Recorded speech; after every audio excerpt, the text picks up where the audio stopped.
Shalom and good evening. This is TV7 Israel News broadcasting to you from Jerusalem. And in today's top stories, the 6th month of violence in Israel continues and does not show signs of dying down.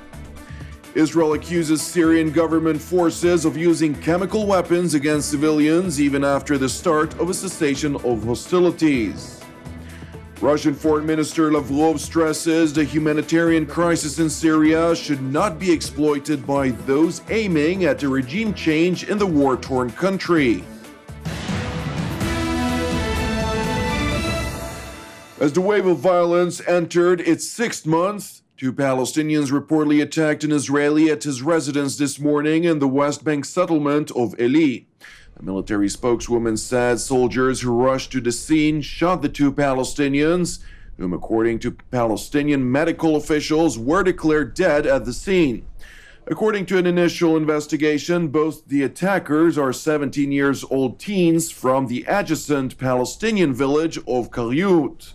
Binyamin Council head Avi Roeh said the Israeli man who was attacked fought back with determination, only sustaining light injuries as a result, and protecting his wife and 5 children, whom also were in the house at the time of the incident. הייתה פה חדירה של 2 מחבלים מהכפר הסמוך קריות, שבאו פה על מנת לפגע, לרצוח יהודים, במילים הפשוטות. ניסים של התרחשות, היה יכול להיגמר אחרת, פגשו בבחור שעמד לצאת למילואים לחודש שלם ושנאבק איתם באופן נחוש. Since October of last year, Palestinian stabbings, shootings, and car rammings have killed some 28 Israelis as well as a 1 U.S. citizen.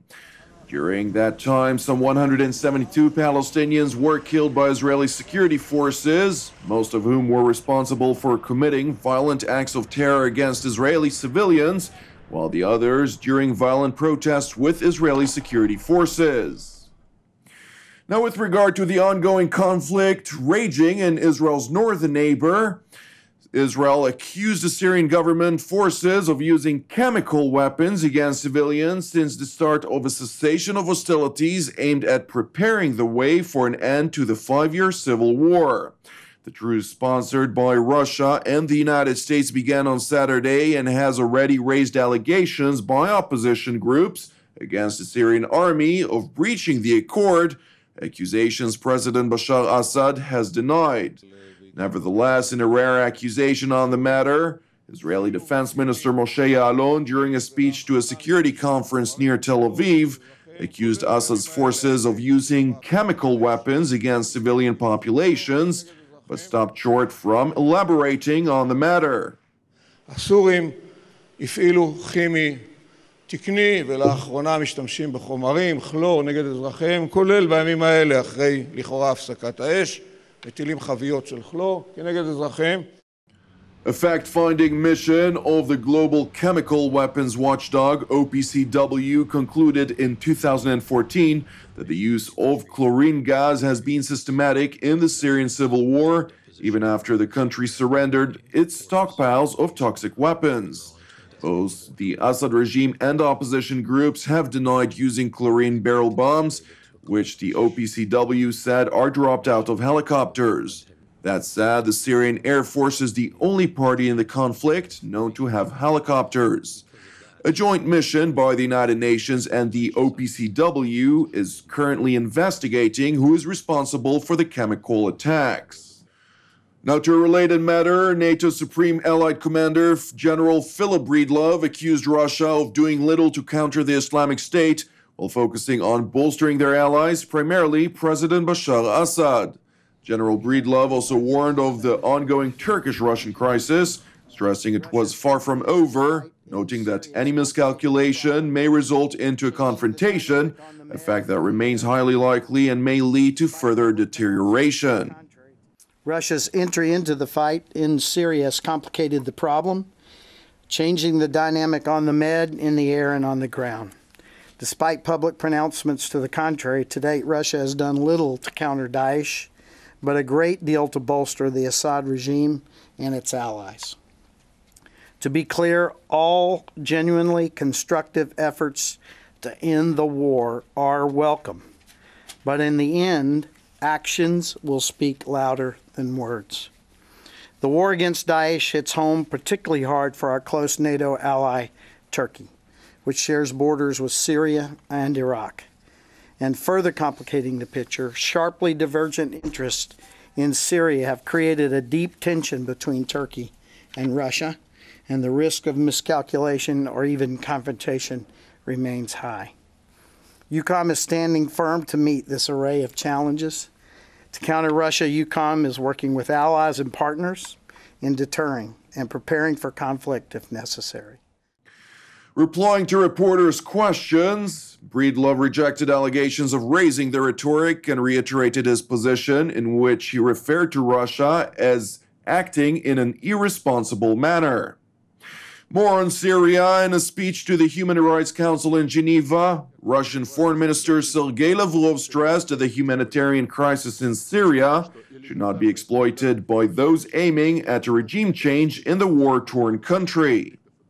Однако недопустимо использовать вопросы прав человека в качестве предлога для вмешательства во внутренние дела государств, что ведет к дестабилизации многих стран и целых регионов. Видим серьезную опасность в попытках недобросовестно интерпретировать действующие в правозащитной сфере обязательства, переформатировать работу ООН и ее органов под лозунгом нового прочтения концепции прав человека, навязывать неуниверсальные взгляды и ценности в ущерб межгосударственному характеру организации и принципу суверенного равенства государств. The Russian top diplomat stressed that the only way to resolve the conflict in Syria was to help bolster the cessation of hostilities and laying the groundwork for a political solution that would be determined by the Syrian people themselves and not by foreign governments. Но кардинально решить гуманитарные задачи, перейти к восстановлению разрушенной войной страны можно лишь через обеспечение устойчивого прекращения огня и начало подлинно инклюзивного общесирийского диалога о будущем Сирии, которое должны определить сами сирийцы без вмешательства извне. According to a new report on the casualty count during the 5-year-old conflict, almost 500,000 people have already been killed. According to the Guardian newspaper, some 400,000 people were killed, while another 70,000 people have died due to a lack of basics such as clean water and health care. Meanwhile, UN envoy to Syria, Staffan de Mistura, announced that the United Nations will delay the next round of Syria peace talks by 2 days to allow the cessation of hostilities in force since Saturday to take hold. De Mistura noted that he expected to see attempts to disrupt the cessation of hostilities by various players, stressing that these needed to be contained to avoid them from spreading and undermining the cessation of hostilities and its credibility. The final decision of whether it will be on Monday or slightly later will be taken in the next few days, depending on also what's happening on the ground, because we don't want discussions in Geneva to become a discussion about infringements or not of the ceasefire. We want them to actually address the core of everything. Remember, all this is meant to stop the fighting in order to have more humanitarian aid. But the solution of everything is a political solution. It is important to note that the cessation of hostilities accord does not include the Islamic State and the Nusra Front, which is linked to the Al-Qaeda group, as Russia and the Assad regime made clear they intend to keep attacking the jihadist groups. Thank you for watching us. Praying for the peace of Israel and the peace of Jerusalem. I'm Jonathan Hessen. Have a Erev Tov, and we will see you again tomorrow at the same time.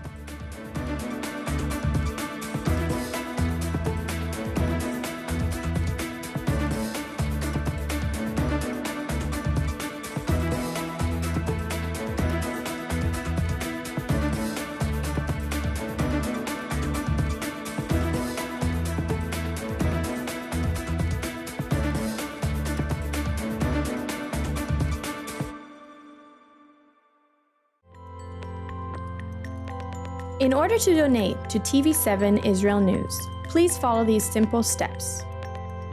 First, press the Donate logo, located at the bottom left side of TV7 Israel News Facebook page, or on the Donate tab at the head of the page.